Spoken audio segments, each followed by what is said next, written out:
Welcome to CBC Windsor News at 6. I'm Meg Roberts. Thanks so much for spending part of your evening with us tonight.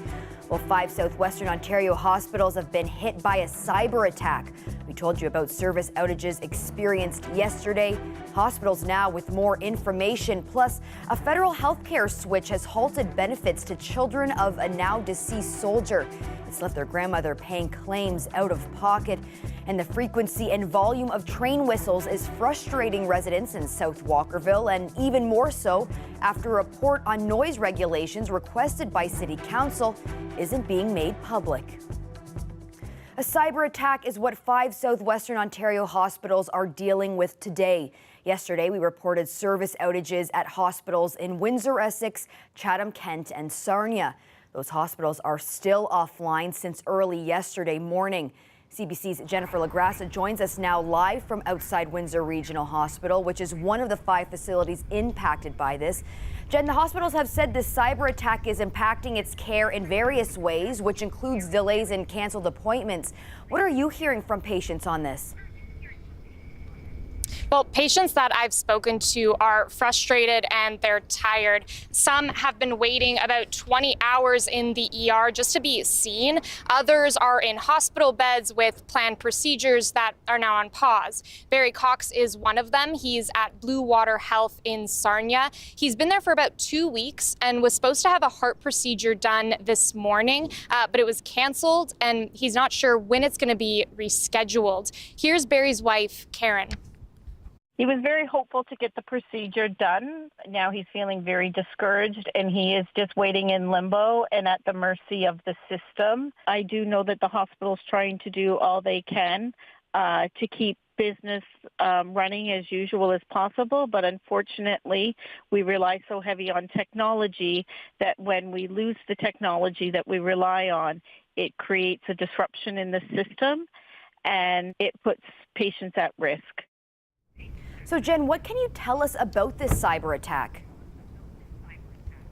Well, Transform, which is the IT provider for the hospitals, has confirmed that it did contact police, but it hasn't said which police department will be taking this on. The cyber attack happened early on Monday morning, and there's still no timeline as to when things will be resolved. Transform says it's still investigating, and it hasn't said whether any patient data has been compromised. But there is 5 affected hospitals, which includes Windsor Regional, Hotel Dieu Grace, Erie Shores, Blue Water Health, and Chatham Kent Health Alliance, and none of them are making any comments on this. Transform says that they are working on a backup system today, so they're able to access some documents, but it's taking a little bit longer. Well, how do the hospitals recover from this now? It's really unclear, Meg. It seems that there will be a backlog of appointments just because this is now the second day that hospitals aren't able to properly function. One expert that I spoke with said that an issue like this can take days, if not longer, to get fixed. When you have personal information, health information, hospitals are a primary target of hackers because they feel they can extort the information and get money from hospitals. This damages people's confidence in the healthcare system and may make them less reliant and trusting of these of healthcare, and that's problematic. So I think we should treat this as a real warning for other hospitals across the country. Chai says that the Minister of Health can actually launch an investigation into Transform if they want to figure out what went wrong. In an email to CBC News, the Office of the Information and Privacy Commissioner of Ontario said that they have not been notified of this scenario and that they will be reaching out to the affected hospitals. Under Ontario's health privacy law, facilities are supposed to let the office know when there's a breach like this. But Meg, it all comes down to the patients that are impacted. They're the most affected by all of this. In a joint statement, the hospitals said that they hope people can be understanding and patient as they're rescheduling appointments. They also encouraged people to avoid ERs, just like the one here, unless they absolutely need it. Meg. Well, thanks so much for that, Jen. That is the CBC's Jen LaGrassa reporting live. The federal government's decision to switch insurance providers has left people across the country with unprocessed claims and long wait times. That includes one Windsor grandmother who's been paying out of pocket for her grandchild's care for months. I met with them to hear more about their frustrations. Stefan Jankowski always dreamed of becoming a soldier. He eventually signed up for the Canadian Armed Forces and was sent to Afghanistan. He developed post-traumatic stress disorder, and in 2011 he died of a prescription drug overdose. What lived on, though, were his benefits for his two daughters, Destiny and Alexis. Last thing that we have from them is benefits, and now we don't even have access to it. On July 1st, the federal government's new contract with Canada Life began, switching from Sun Life, which previously administered Canada's public service healthcare plan.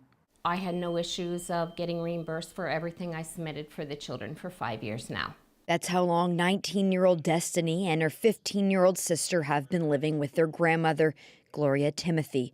Timothy had been submitting the claims for the girls under her son-in-law's Sun Life plan, as their mother cannot. Following the overdose of Destiny's father, her mother began struggling with mental illness, slipping into a cycle of self-medication and occasional homelessness. But after the provider switch, Canada Life has told them they can only speak to the member of the plan, the girl's mother. I don't understand. What changed? The insurance provider's instructions for Timothy? Contact the member and have her add you on, which is not recommended for safety reasons. We're unable to contact her.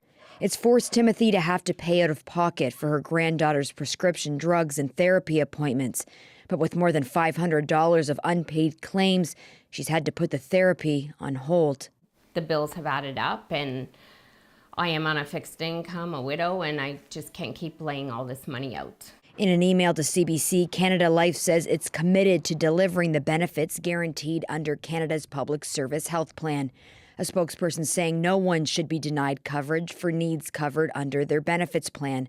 While many customers continue to access their benefits without issue, we recognize that a percentage are experiencing difficulty, leading to high call volumes and wait times. We are committed to fixing this. The tiara. I remember that. Destiny says Canada Life told her they weren't able to put her grandmother on the file because it's written in legislation, and was told to reach out to her MP, which she says she did. I find that really unfair, as everyone doesn't have a nuclear family, right? Their life isn't perfect. It's really upsetting. It frustrates me. It makes me so sad. It's just, I don't understand how they could just take something away like that. People leading the push to limit train volumes and frequency in Windsor are taking issue with the company at the center of the noise complaints. Essex Terminal Railway says their trains meet industry standards, but residents are frustrated they won't release the full report. CBC's Chris Ensing explains.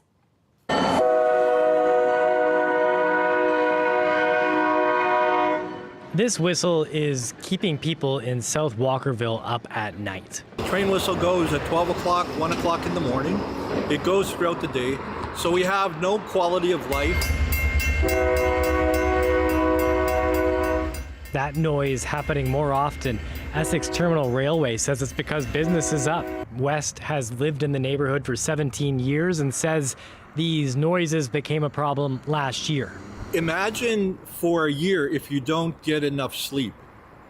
It matters because it's a matter of health. The whistles are blown at grade level crossings like these as a safety feature mandated by the federal government. City Council can ask for those whistles to stop, but administration says multi-million-dollar upgrades would need to be added at crossings.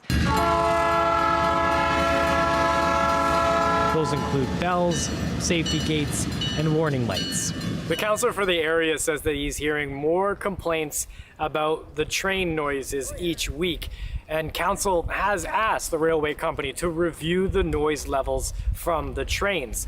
That company has brought in a third party that has reviewed those noises, and the company tells council that the report shows that they are within the government standards for noise levels from these trains, but they won't release that report publicly, saying that it contains proprietary information.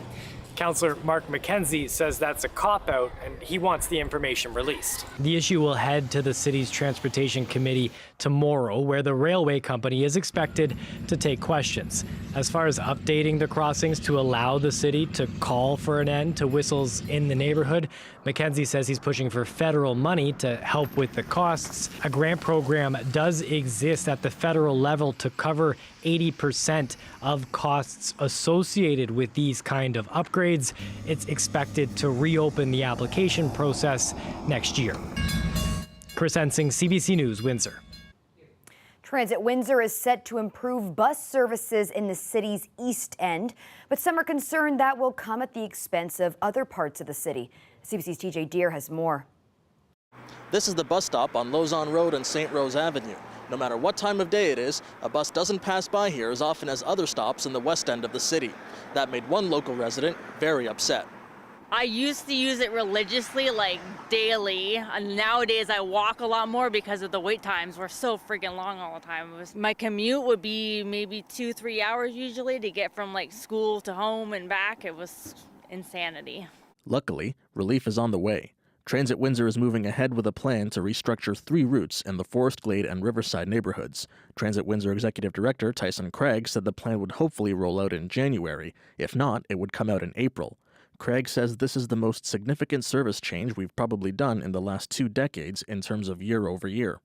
Craig also says the aim is to slash wait times for buses in the East End to be 30 minutes maximum. Windsor City Council approved the plan in April during budget deliberations.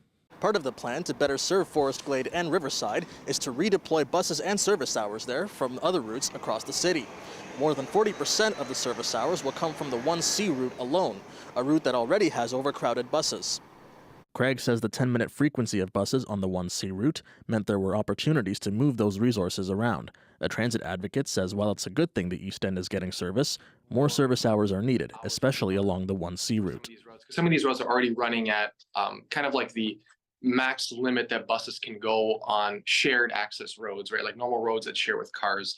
10-minute frequencies, and we're already still seeing full buses. Craig says the fare box will pay for half the plan, with the rest coming from the provincial gas tax and municipal taxes.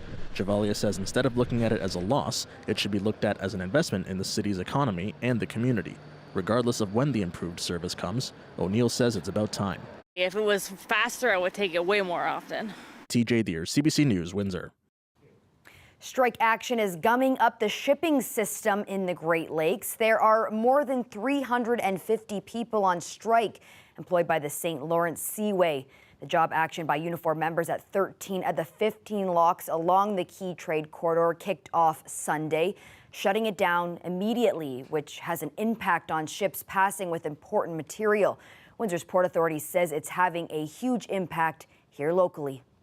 We know right now on the Great Lakes, $40 million a day of activity is every single day. So this is day 3. We've now incurred $120 million of lost productivity and lost movement of goods. Port of Windsor averages about $1.3 million a day in activity. We can't move the product, so this is day 3. We're already approaching $4 million in product that did not get moved. The Port Authority says they've asked the government for an exception to allow grain products to be shipped through the Great Lakes. The federal government has told the union and management to sit down with a mediator on Friday to work out a deal. Neither side has said what is holding up an agreement. Well, there's been an artistic discovery at Windsor's Assumption Church.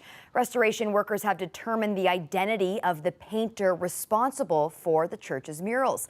His name was Guido Nincheri, and church advocates feel his reputation adds to the site's historical significance. The detail, the colors, the vibrancy is really something to behold.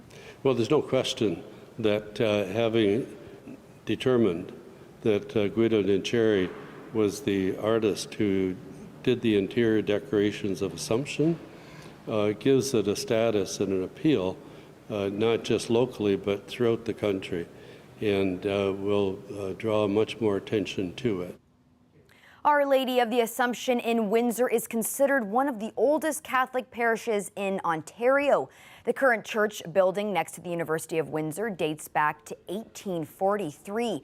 Experts say Nincherry completed his paintings inside the church in 1925. He also created its stained glass windows. It's believed that Nincherry used his wife as a model for the church's painting of Our Lady of the Assumption. He also portrayed himself as an apostle. The Italian-born man worked on more than 200 churches across Canada. His work even earned him the praise of Pope Pius XI. Assumption Church hopes its connection to Nincherry will help in its application to be designated as a National Historic Site. Well, there's a live look at the tower camera on this beautiful, mild evening. 24 degrees out there at the end of October. We have more on this warm weather coming up after the break.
The municipality of Chatham-Kent is giving its gardeners a colorful direction for next year. It's chosen a color it wants to define its landscape in 2024, and that color is orange. They say they chose the color for its warm and inviting qualities and to symbolize growth, optimism, and the promise of a brighter tomorrow. We spoke to the chair of the beautification committee at the Tilbury Horticultural Society about the choice. Well, what's the point of choosing one color? To unify Chatham-Kent so that all our communities within the municipality would be on board with the same color, so that when visitors would come, they would drive from one community to the other, and everything would be a mass of orange. But what's happened is the Canadian Garden Council and the Communities in Bloom have worked together and said, let's not just do this for each community. Let's try to unify the province and also unify the country. There are so many possibilities with orange.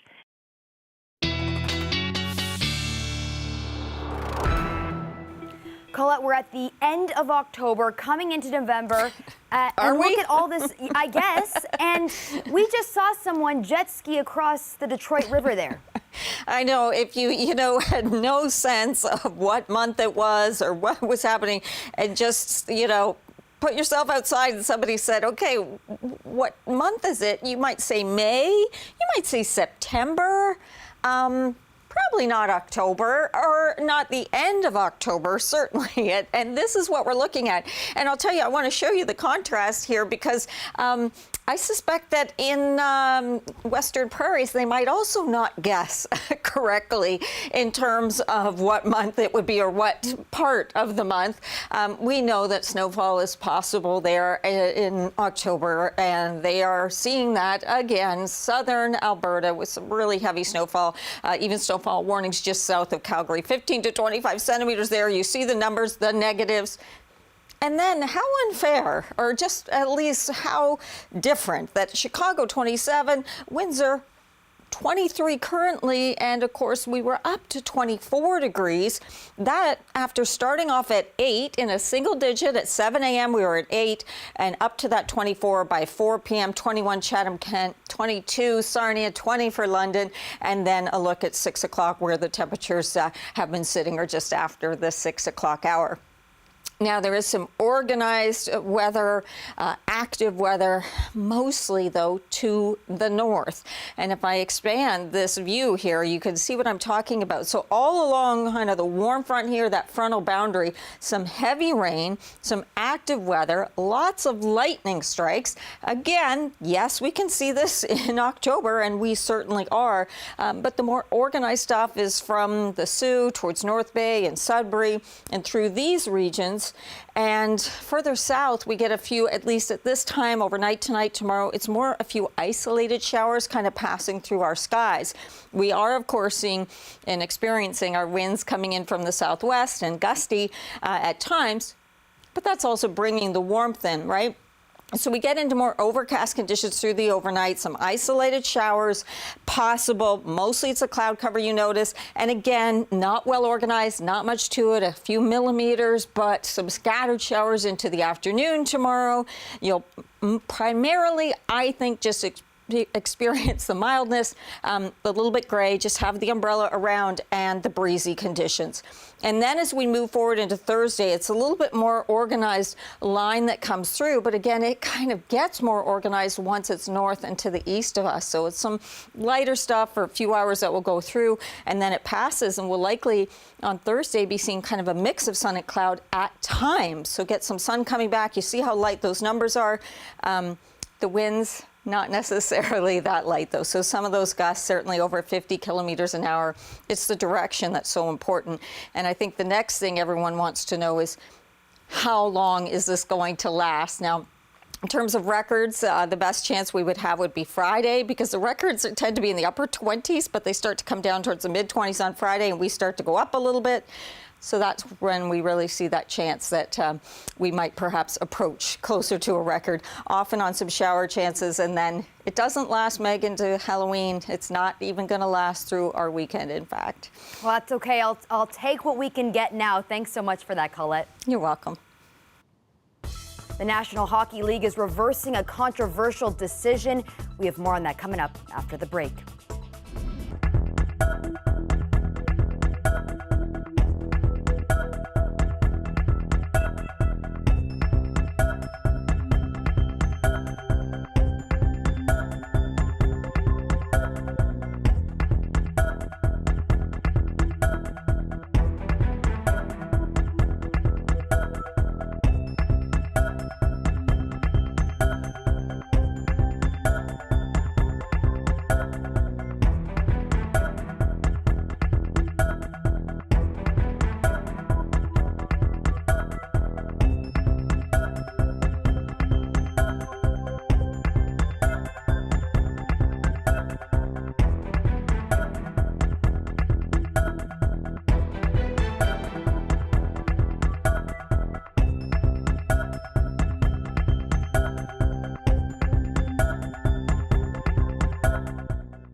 The federal court approved the largest settlement in Canadian history today. More than $23 billion for First Nations children and families racially discriminated against by Ottawa.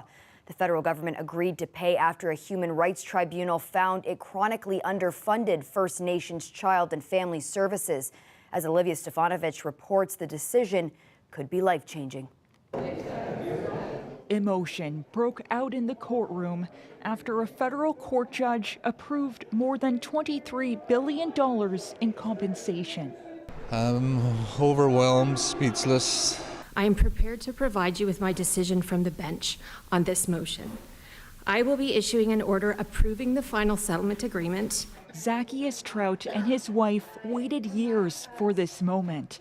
A small measure of justice for their children, Sinead and Jacob Trout. Ottawa failed to provide proper health support for their rare neurological disorder. Sinead and Jacob both died before the age of 10. Their names will be in the history books. It's a history that's been made here today. I'm kind of overwhelmed. I wish my mom was here, Marina Beadle. After she died, Jonathan Miwoski told the court he continued his mother's fight against the federal government to get supports for his brother, Jeremy.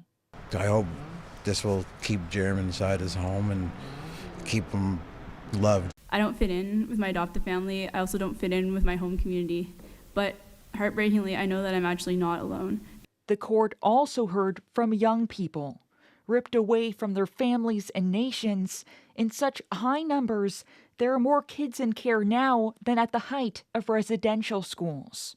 And that forever changed my life's trajectory. This is a lesson for the country. The Indigenous Services Minister says she hopes the decision leads to change. But one of the lead lawyers in the case says there are more lawsuits pending against Ottawa. $23.34 billion is being paid to compensate this class because that's the extent of the harm that was caused. Should that cause a government to change its ways, to change its attitudes? I would hope so. More than 300,000 First Nations people are eligible for compensation. They're expected to begin receiving tens of thousands of dollars each next year. Olivia Stefanovic, CBC News, Ottawa. Well, that's it for CBC Windsor News. Thanks so much for tuning in. Looking forward to seeing you back here tomorrow night.